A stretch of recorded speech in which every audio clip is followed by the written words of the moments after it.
Senhor me deu a honra de hoje anunciar que eu mais amo, que a palavra dele. Não tem nada nesse mundo que me dê mais prazer do que a palavra de Deus. Em segundo lugar é a mesa da minha família. Não tem coisa mais gostosa no mundo para mim do que isso. E o tema desta noite, nós vamos falar porque nós estamos nesta dimensão de Pentecostes. E o Espírito quer nos esclarecer sobre algumas coisas que talvez a igreja não desconheça. E que é muito importante para nós sabermos, na verdade, querido, por que nós temos o Espírito Santo, por que ele veio.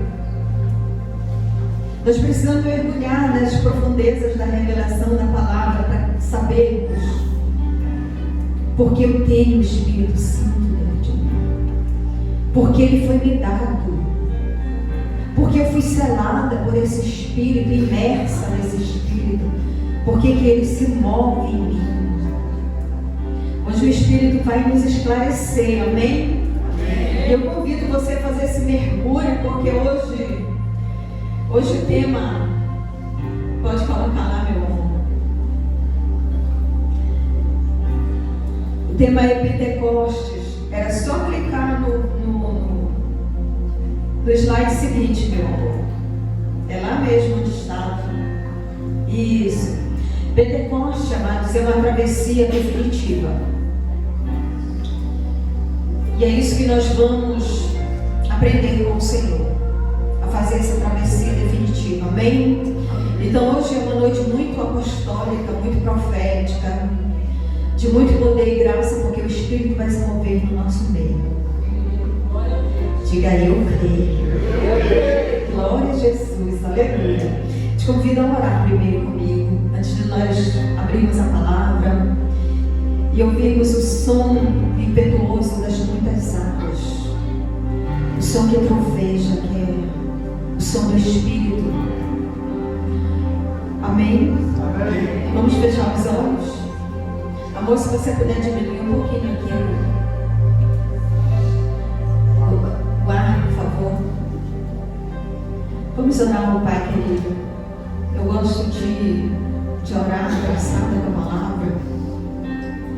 Eu tenho muitas fotos assim abraçada, porque ontem eu dormi declarando para o Senhor lâmpada para os meus pés e tua palavra e luz para o meu caminho.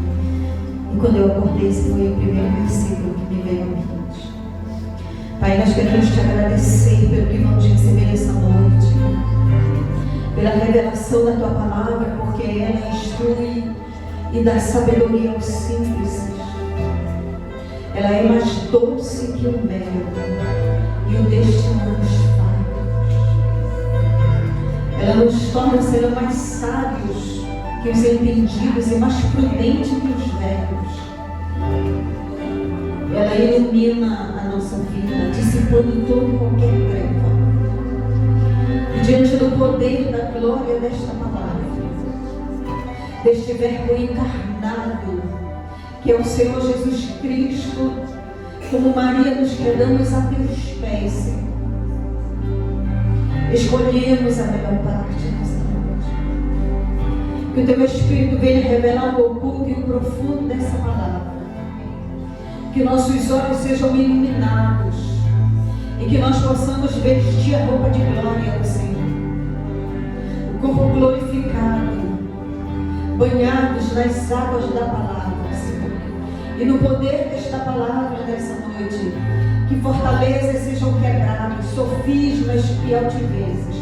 Tudo aquilo que se levanta contra a sabedoria, o conhecimento de Cristo Jesus. Nós declaramos, Senhor, que nós temos um coração de terra boa, onde esta semente vai frutificar sempre comum, para dar honra e glória ao teu nome. Que nós possamos sair daqui novas criaturas. Que nós possamos, Senhor, com nossa audição espiritual, ouvir a voz do Pai. Em nome de Jesus, nós dissipamos todo o poder das trevas e nos entregamos ao Senhor. Em nome de Cristo Jesus, a igreja diga amém. Digam graças a Deus. Amém, queridos. Aleluia.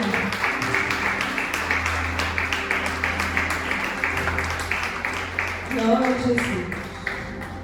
Nação santa, povo de propriedade exclusiva de Deus. Em Pentecoste, nós vivemos dois momentos muito importantes registrados na Bíblia, um no Antigo Pacto e o outro no Novo. E nós precisamos saber, porque nós não fomos esclarecidos o porquê e o para quê que nós temos o Espírito de Deus. E muitos crentes pensam que ter o Espírito de Deus é para ele falar em línguas. É maravilhoso nós falarmos em línguas. Mas existe uma finalidade para isso. O primeiro Pentecoste aconteceu no Antigo Testamento, na entrega da Torá, na entrega da palavra de Deus. Momento descrito pelo povo judeu como o contrato de casamento entre Deus e a igreja, a noiva. Em Êxodo, no capítulo 24, versículo 2, o Senhor chama Moisés e diz a ele: disse o Senhor a Moisés: suba a mim ao monte e fique aqui. O Senhor nos convida a todos a subir, dessas regiões celestiais chamada Cristo Jesus, desta dimensão em Cristo, e passar tempo com Ele, porque é lá que a palavra nos é revelada. É nesse lugar quando você sobe no Espírito e fica. Então o Senhor convidou Moisés e disse: lhe darei as tábuas de pedra com a lei e os mandamentos que escrevi para a instrução do povo. O próprio Deus escreve. Embora homens tenham sido usados, esse livro tem um autor, chamado também pela Bíblia como o autor e o consumador da nossa fé, Deus o Pai. Esse livro, amados, foi escrito pelo Pai. E para nós recebermos esse direcionamento, essa revelação além da letra, porque todos nós começamos com a letra. Na maioria, no início da nossa conversão, sequer entendemos o que estamos lendo, mas perseveramos. E é nessa dimensão espiritual que Moisés sobe.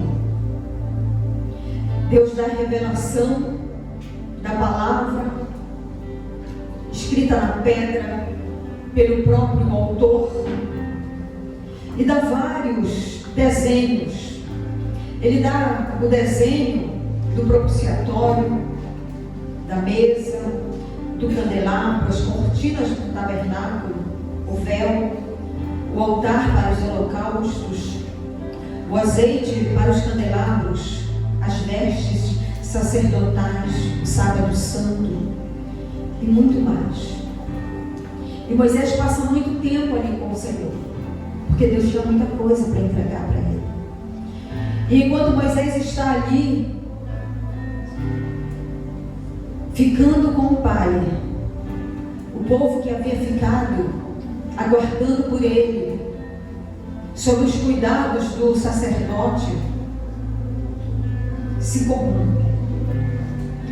E diz então em Êxodo, no capítulo 32, o versículo 1: mas vendo o povo que Moisés tardava em descer do monte, acercou-se de Arão e lhe disse: levanta-te, faze-nos deuses que vão adiante de nós, ou seja, faça deuses para nós seguirmos ele. Ele vai adiante e nós vamos seguindo. Pois quanto a este Moisés, o homem que nos tirou do Egito, não sabemos o que lhe terá sucedido. E nesses 40 dias, Moisés recebendo as instruções e revelações do Senhor, o povo se corrompendo, e eles pegam toda a prata, todo o ouro, todas aquelas joias, porque quando eles saíram do Egito, havia uma promessa de que eles não sairiam de mãos vazias, que eles iam sair com herança e com riqueza. E assim aconteceu. Mas o Senhor disse que aquilo que eles estavam recebendo era para eles construírem um altar de adoração para o Senhor.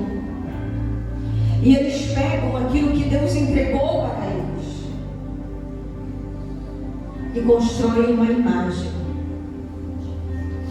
e adoram essa imagem de um bezerro, profanando o nome do Senhor.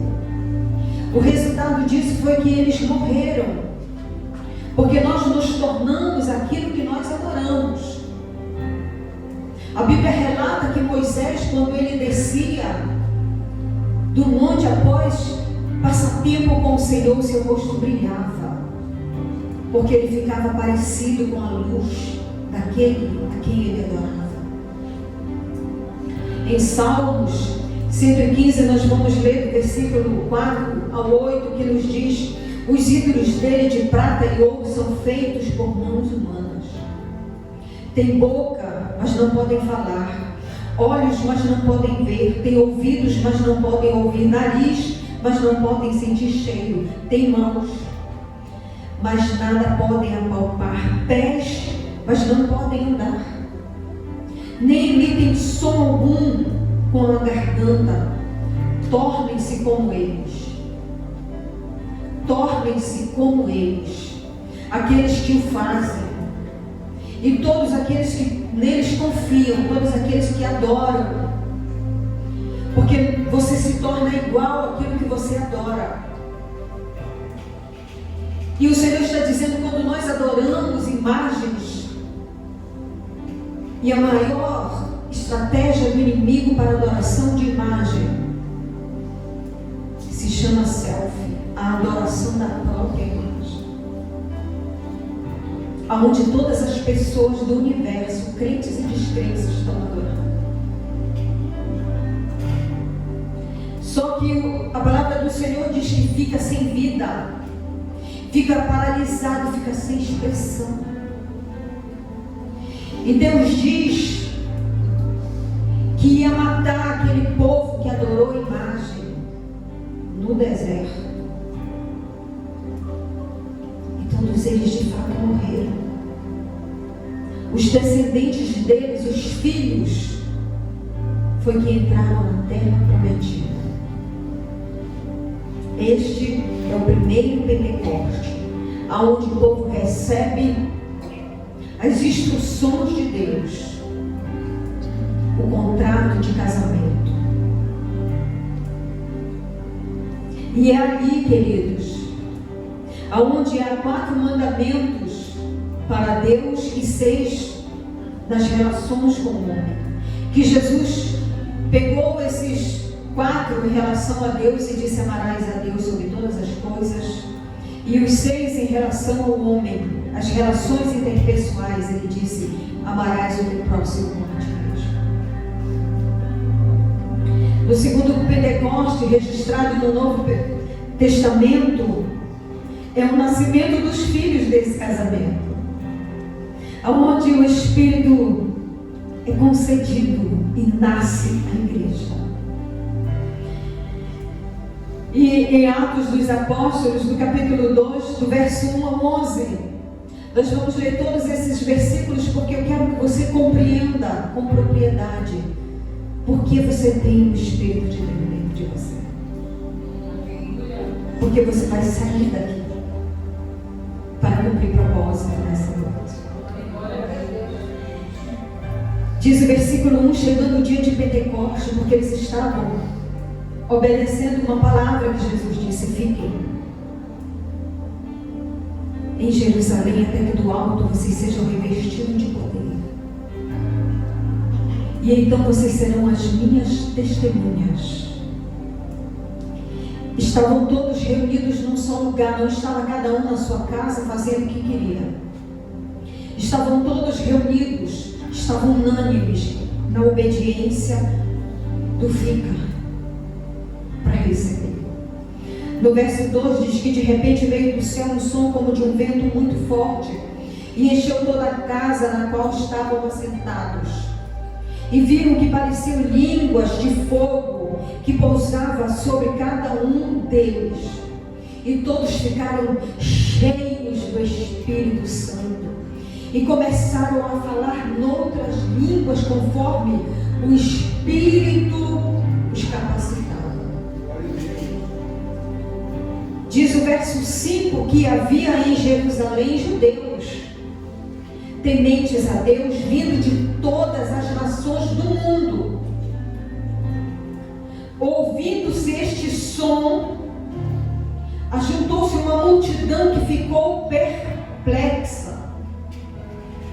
Por que eles estavam perplexos?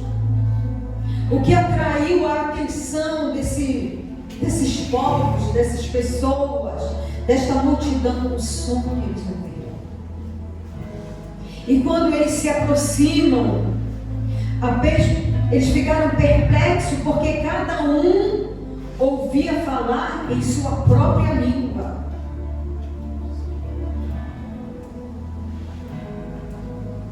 O que eles ouviam falar na sua própria língua? O texto também revela.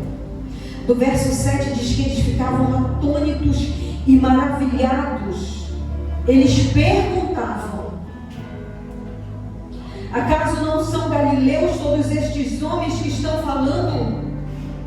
Então, como os ouvimos cada um de nós em nossa própria língua materna? Pardos, medos, elamitas, habitantes da Mesopotâmia, Judeia, Capadócia, Ponto e da província da Ásia, Frígia, Panfília, Egito e das partes da Líbia próximas a Cirene, vindos de Roma, tanto judeus como convertidos ao judaísmo, cretenses e árabes. Olha só, você percebe que tem muito povo reunido, de línguas muito diferentes. E depois dessa relação, revelando para nós esta diversidade de nações reunidas ali, eles disseram: nós ouvimos declarar. E para isto é que vem o Espírito de Deus sobre a igreja. É para que você declare as maravilhas de Deus, para que todos possam saber e conhecer que há Deus na tua vida. Por isso que Jesus disse: fiquem em Jerusalém, até que do alto vocês sejam revestidos de poder, e então vocês serão as minhas testemunhas. O Senhor está dizendo: não evangelistas, testemunhas. Você vai falar do que eu fiz na tua vida e da onde eu te tirei. Não é para você esquecer quem você era, não é para você apagar o seu passado e esquecer das suas raízes, das suas origens. É para você dizer: isto era quem eu era, isso é quem eu sou, depois que Deus entrou na minha vida. Aleluia. Queridos, o batismo no Espírito, o selo do Espírito sobre nós, é para nós sermos testemunhas. Por isso o Senhor deixou muito claro e escreveu na sua palavra para o povo que não viveu aquilo, conhecesse e sabesse que no primeiro Pentecoste eles recebem a palavra, e no segundo eles recebem o poder da palavra. Amém. Para quê? Para ser testemunha. Para você ser testemunha. As últimas palavras de Jesus, quando ele está com seus discípulos, foi: ide por todo o mundo e pregai. Pentecoste é poder para pregar a palavra. Pentecoste é trabalho, não é descanso. Você fica reunido no mesmo lugar, na igreja, se enche da graça, se enche, se edifica. Para quê?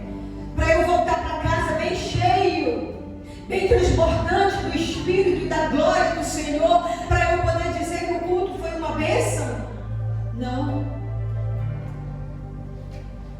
É para você ser testemunha. É para você anunciar as maravilhas de Deus. Todos os povos, de todas as tribos, de todas as nações. É para você ser ceifeiro, o trabalhador da seara, porque ela é grande. Mas os ceifeiros, os trabalhadores são poucos. É para você ser servo. É para você pregar as boas novas. É para isso Pentecostes. Quando nós caminhamos conscientes na palavra, nós nos comprometemos com a revelação dela. E nós vamos cada vez mais alicerçando este casamento, fundamentando esta aliança de casamento estabelecida nessa palavra. Porque a igreja de Cristo precisa ser uma esposa casada. Em Oséias, no capítulo 2, verso 16, o Senhor profetiza para nós, dizendo: naquele dia declara o Senhor, você me chamará meu marido, não me chamarás mais meu Senhor. É através, querido, desse casamento da igreja com o Senhor que nós assinamos em nome dele. Porque a esposa recebe o nome do marido. Em João 14, verso 14, o Senhor disse: o que vocês pedirem em meu nome, no nome do marido, eu farei. A mulher casada não fica de conversinha, não usa palavras dúbias, ela carrega o nome do marido e assina no nome dele. A mulher casada prospera dentro de um descanso de Deus. Eu tenho pai. Pastora Gênia, no dia do seu casamento, que foi uma bênção para nós, no momento dos seus votos matrimoniais, ela declara: quando eu te conheci, eu falei para você que eu sou para casar. Eu vou sustentar uma mulher que tem marido, não uma mulher que passa na chuva. Chegou a hora, queridos, da igreja assumir esse casamento, aceitar o chamado, queimar a carroça.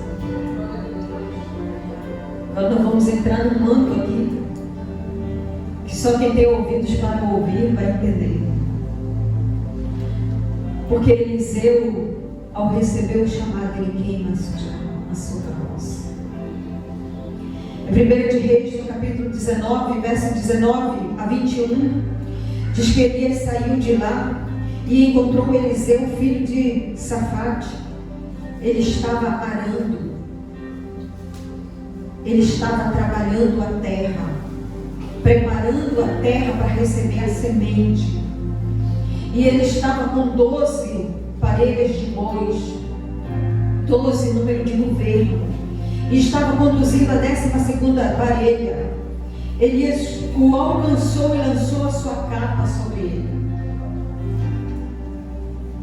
Eliseu deixou os bois e correu atrás de Elias. Deixa-me dar um beijo de despedida em meu pai e minha mãe, e então irei contigo. Elias respondeu: que vai e volta. Aqueles que têm ouvidos ouçam, pois você já sabe o que eu fiz contigo. Você sabe o que Deus já fez contigo. Ele já fez um chamado. No verso 21 diz que Eliseu voltou, apanhou a sua parelha de bois e os matou, ele sacrificou. Queimou o equipamento de arar para cozinhar a carne e a deu ao povo. Isso era o instrumento de trabalho dele. Os bois, com aquele equipamento de arar, ele mata os bois, pega aquele instrumento que arava a terra, que os bois, o pastor falou no domingo passado, ele usa madeira e queima e dá ao povo. E eles comeram, depois partiu com Elias e se tornou seu auxiliar, seu discípulo. E nós vemos aqui a disposição de Eliseu em receber o legado de Elias. Ele abandonou a sua vida anterior para ser discípulo. Ele queimou o equipamento de trabalho mostrando a sua total dependência, porque quando nós colocamos a mão no arado, não tem mais como olhar para trás. Quando nós aceitamos o chamado, despedaçados ou inteiro, não tem mais como olhar para trás. 8 anos à frente desse ministério, nós sabemos bem o que é isso. A outra experiência que esse homem viveu, esta foi a primeira experiência do chamado, e o chamado foi lançar a capa. E agora Eliseu, maduro, um discípulo bem treinado por Elias, tem uma segunda experiência, sabendo que o seu mestre estava de partida para a glória, e que agora o cajado estaria com ele. E para ele viver o chamado, ele entendeu que ele ia precisar de uma porção dobrada do espírito de Elias. Elias, só título de conhecimento, ele fez 7 grandes milagres registrados na Bíblia. Eliseu fez 14. Porção dobrada. A porção, queridos, é para fazer. Nós não recebemos para ficar, guardar. É para trabalhar, é para servir. E então, quando ele pede a porção dobrada do espírito de Elias, ele diz: se você me vê subir, e ele vai seguindo com aquele homem e não deixa. E ele vê Elias sendo recolhido para a glória. Em 2 de Reis, capítulo 2, do verso 11 a 14, diz: indo eles andando e falando. Veio extraordinário. Eles não sabiam a hora, eles não sabiam o momento, então eles estavam caminhando e conversando. Eis que um carro de fogo, com cavalos de fogo, os separou um do outro, e Elias subiu ao céu no redemoinho. O que vendo Eliseu, chamou meu pai, carros de Israel e seus cavaleiros, e nunca mais o viu. E tomando as suas vestes, rasgou-as em 2 partes. Então levantou o manto que Elias lhe deixara cair. No primeiro manto era o chamado, mas agora Elias deixa o manto do legado. E voltando-se, pôs-se à borda do Jordão. Verso 14, tomou o manto que Elias lhe deixara cair, feriu as águas e disse: onde está o Senhor Deus de Elias? Quando feriu eles as águas, elas se dividiram para um e outro lado, e Eliseu passou, e Eliseu fez a sua travessia espiritual, que hoje nós estamos fazendo. A visão de carruagem é um símbolo da grandiosidade de Deus e da ascensão celestial de Elias. A escolha de Eliseu representa a disposição de seguir um chamado profético, abandonando a antiga vida. É isso que o Senhor espera de cada um de nós. Que essa noite você queime aquilo que ainda te prende nessa dimensão caída, para que você possa cumprir o chamado.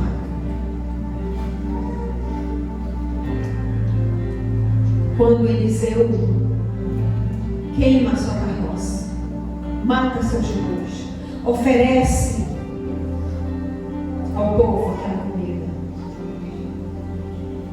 ele se compromete definitivamente com Deus.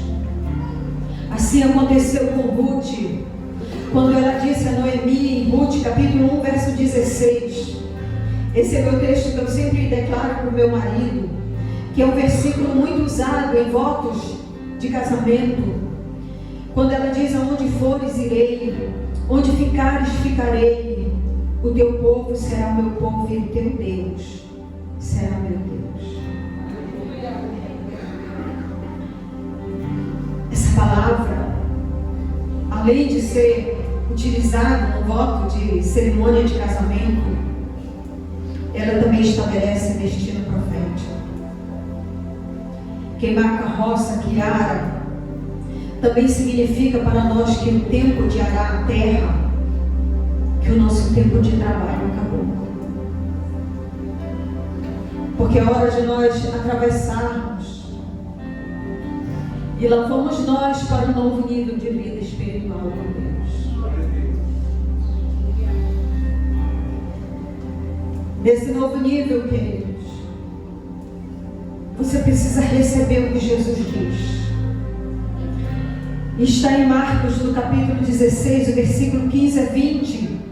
E disse-lhes: vão pelo mundo todo e preguem o Evangelho a todas as pessoas. Quem crê e for batizado será salvo, mas quem não crê será condenado. Estes sinais acompanharão os que creem. Quais são os sinais que vão acompanhar os que creem, pastora? O Senhor disse que em meu nome, no nome de Jesus, que a esposa casada assina em nome do marido. Vocês expulsarão demônios, falarão novas línguas, pegarão em serpentes e se beberem algum veneno mortal, não lhes fará dano algum. Imporão as mãos sobre os doentes, e o que vai acontecer? Eles ficarão curados. Depois de lhes ter falado, o Senhor Jesus foi elevado ao céu e assentou-se à direita de Deus, o Todo-Poderoso. Então os discípulos, os que estão hoje sentados aqui, que recebem a palavra do Senhor e o poder do Espírito de Deus, saíram e pregaram por toda parte, e o Senhor cooperava com eles, confirmando-lhes a palavra com sinais que os acompanhava. Creia, porque os sinais vão acompanhar a tua vida. Você pode orar pelo enfermo. Você pode pegar na serpente e paralisá-la e dizer: você não tem mais poder, com as suas mentiras de engano para seduzir a minha alma. Você tem o poder de pisar o poder das trevas da tua vida. O Espírito de Deus sobre nós é para isso, amados. Não é para nós ficarmos falando na língua dos anjos e achar maravilhoso e voltar para casa dizendo: o culto foi uma bênção, que bom. E no outro dia levantar e voltar para aquela vida de rotina, aonde os sinais não acompanham a palavra. Porque o Senhor disse que a palavra, quando ela cai, ela tem destinos diferentes dependendo do solo. E quantos de nós sufocamos a palavra porque estamos cheios de coisa para fazer no trabalho? Porque nós temos uma Babilônia para conquistar.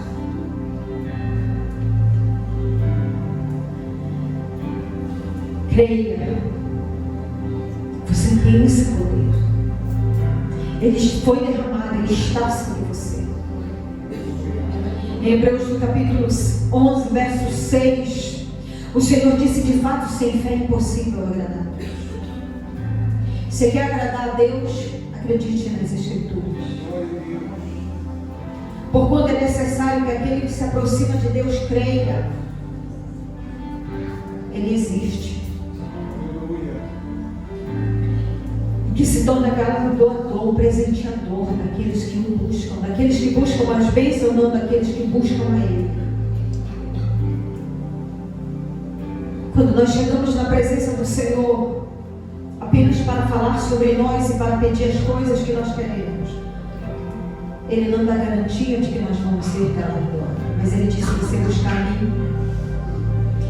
O último texto que nós vamos ler se encontra em Mateus capítulo 6, verso 33, quando o Senhor disse: buscar em primeiro lugar o seu reino e a sua justiça. Prioridade a Deus, prioridade máxima.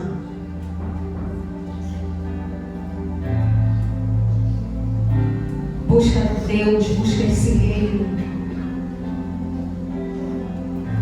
O Senhor disse: quando vocês orarem, digam: Pai, venha teu reino, faça-se a tua vontade. O reino de Deus é o lugar que Ele manda, é o lugar que nós usamos o nosso poder de escolha para escolher e fazer a vontade de Deus. Não é que nós abrimos mão da nossa vontade, nós usamos a nossa vontade para fazer o bem. E Ele disse: todas essas coisas que preocupam a alma de vocês, o que comeremos, o que beberemos, com que eu vou pagar tal dívida, como eu terei resposta para os anseios do meu coração, como eu vou vencer essa luta. E todas essas coisas que angustiam a alma humana serão acrescentadas.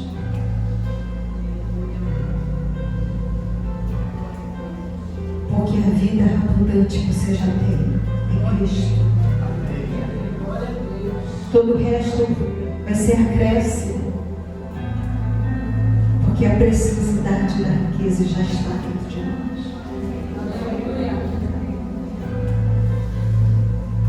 Recebemos o Espírito de Deus, recebemos a palavra, fazemos o que com ela? Vamos ser testemunhas, vamos anunciar as maravilhas.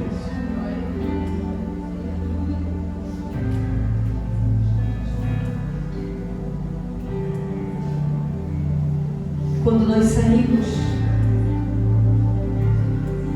quando você entender que é quando você sair para pregar. Jó entendeu isso, e quando ele ora pelos seus amigos, a sua sorte é mudada. O cativeiro mudou. E ele teve em dobro tudo que ele tinha antes. Glória a Deus. Porque quando nós anunciamos a palavra, sinais se manifestam. Naquele louvor que nós cantamos antes da palavra,